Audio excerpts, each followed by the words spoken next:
હમણાં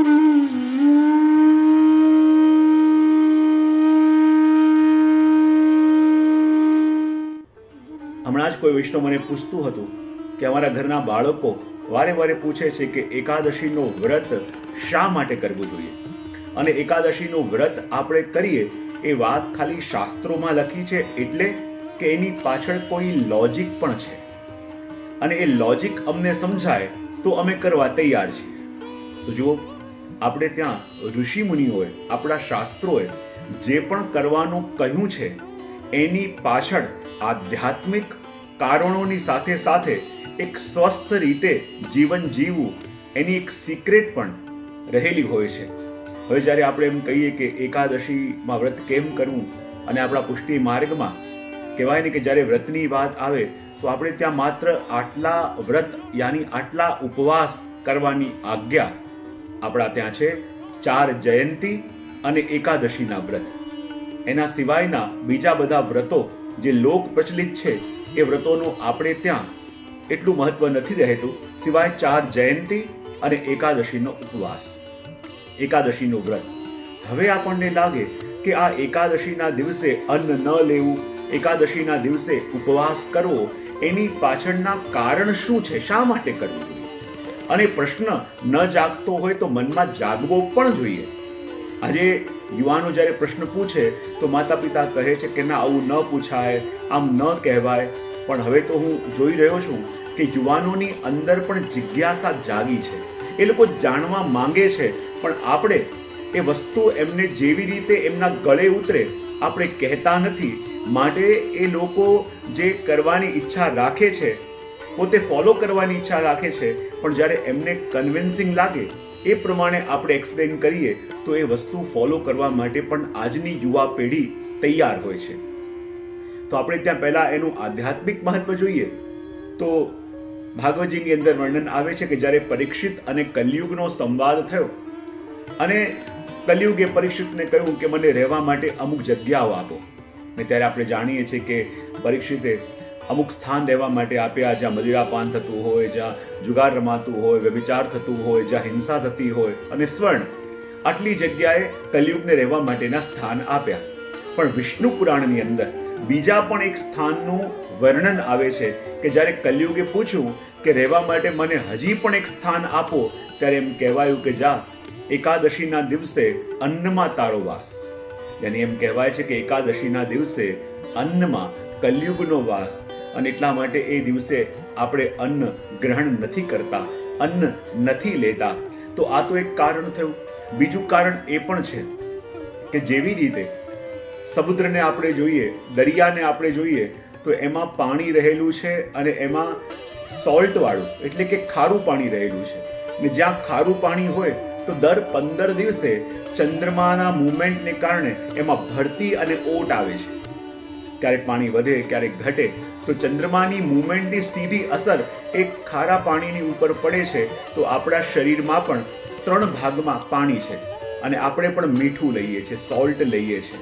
તો જેમ 15 દિવસે સમુદ્રની અંદર ભરતી અને ઓટ આવે, એ જ પ્રકારે ચંદ્રમાની મુવમેન્ટ પ્રમાણે આપણા પણ અંદર અલગ અલગ ઇમોશન્સની અંદર ઘણા બધા ફેરફારો થતા હોય. અચાનક કઈ અકારણ આપણે ઉદાસ થઈ જઈએ, અકારણ બહુ ડાઉન ફીલ કરીએ, આ બધું શું છે? ચંદ્રમાની સીધી અસર આપણા મન ઉપર પડે છે. પણ આપણા ઋષિઓએ એક કારણ ગોત્યું કે આ મનને સ્વસ્થ રાખવું છે તો આપણે એક દિવસ અન્ન ન લઈએ, એકાદશીના દિવસે મીઠા વિનાની વસ્તુ લઈએ, તો સાચા અર્થમાં આપણે આપણા ઇમોશન્સને, આપણા અંદર જાગતા અલગ અલગ ભાવોને કંટ્રોલ કરી શકીએ છીએ. એ વાત પણ ત્યાં કહેવામાં આવી. પણ ઘણીવાર આપણે ભૂલી જઈએ છીએ કે એકાદશીનો ઉપવાસ આપણે ત્યાં કહેવામાં આવે છે. અને જ્યારે ઉપવાસ કહેવામાં આવે છે તો એનો મતલબ શું થાય છે? ઉપ એટલે પાસે અને વાસ એટલે રહેવું. આ દિવસે એકાદશીનો ઉપવાસ એટલે શું? આપણી એકાદશ ઇન્દ્રિયો દ્વારા પ્રભુની પાસે રહેવું, પ્રભુના સન્મુખ રહેવું, એને કહેવાય એકાદશીનો ઉપવાસ. જો મુખથી કંઈ ભોજન ન કરીએ એ તો ઉપવાસ છે, પણ એ દિવસે નેત્રોથી પણ એવું કંઈ ગ્રહણ ન કરીએ જે પ્રભુથી વિમુખ હોય, કાનથી એવું કંઈ ગ્રહણ ન કરીએ જે પ્રભુથી વિમુખ હોય, અને મનથી પણ એવું કંઈ ગ્રહણ ન કરીએ જે પ્રભુથી વિમુખ હોય, ત્યારે સાચો ઉપવાસ સિદ્ધ થાય છે. ચાહે આપણે ભોજન ન કરીએ પણ મન ખોટા વિચાર કરે છે, કાન ખોટી વસ્તુ સાંભળી રહ્યા છે, મુખથી ખોટી વસ્તુ બોલાઈ રહી છે, નેત્રોથી ખોટી વસ્તુ જોવાઈ રહી છે, તો પછી એ કોઈ પણ કાલે ઉપવાસ હોઈ શકે નહીં. અને એકાદશીનો ઉપવાસ યાની પ્રભુની સન્મુખ રહેવું, મનથી પણ, નેત્રોથી પણ, કર્ણથી પણ, મુખથી પણ અને મનના સ્મરણથી પણ જ્યારે સન્મુખ રહીએ ત્યારે સાચા અર્થમાં એ એકાદશીનો ઉપવાસ સિદ્ધ થાય છે. લોજિકલી આપણે વાત સમજીએ તો આપણે ત્યાં કહેવાય છે કે શરીરની અંદર, આ શરીરને કેટલાક ચિંતકો કહે છે કે આ પણ એક મશીન જેવું છે. અંદરના બધા સ્પેર પાર્ટ્સ પોતાના સમયે પોતાની રીતે કાર્ય કરતા હોય, પણ આ એકમાત્ર મશીન દુનિયાની એવી છે કે જેની અંદર ઓટો રિપેરની ક્ષમતા છે. આપણા શરીરના અંગોની અંદર પ્રભુએ એવી શક્તિ આપી છે કે કોઈ પણ પ્રકારનો રોગ આપણા શરીરમાં જાગે છે તો એનું નિદાન કરવાની શક્તિ પણ આપણી અંદર રહેલી છે. પણ આપણા શરીરના જેટલા પણ અંગો છે ને, એના બે ફંક્શન હોય છે, બે રીતે કામ કરે છે. યા તો એ ભોજનને પચાવવાનું કામ કરતા હોય, યા પછી આ શરીરના રોગોને હીલ કરવાનું, શરીરના અવયવોને રક્ષિત કરવાનું, સુરક્ષિત કરવાનું, એને રિપેર કરવાનું. હવે જુઓ, યદિ આખો દિવસ આપણે કંઈ ને કંઈક ખાતા હોઈએ, કંઈક ને કંઈક લેતા હોઈએ, તો શરીરના બધા અંગો 24 કલાક કઈ પ્રક્રિયામાં લાગેલા હોય કે જે વસ્તુ ભોજનમાં લીધી છે એને કેવી રીતે પચાવી, અને એની પચાવવાની પ્રક્રિયા ચાલતી હોય તો એમને ટાઈમ જ નથી મળતો કે આ શરીરને રિપેર પણ કરે.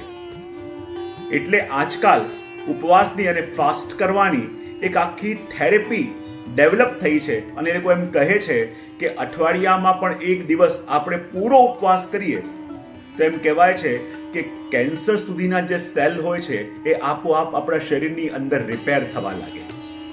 અને એટલા માટે આ એકાદશીના દિવસે એક દિવસે પણ આપણે જો અન્ન ન લઈએ, અને હું તો કહું છું કાયમ પ્રયોગ કરીને જુઓ, ગમે તેવું શરીર અસ્વસ્થ રહેતું હોય, ગમે તેવા શરીરની અંદર નવા નવા રોગો આવતા હોય, તો એ દિવસે દૂધ, ફ્રૂટ ઇત્યાદિ જે સાત્વિક વસ્તુઓ છે એનું ગ્રહણ આપણે એ એકાદશીના દિવસે કરીએ.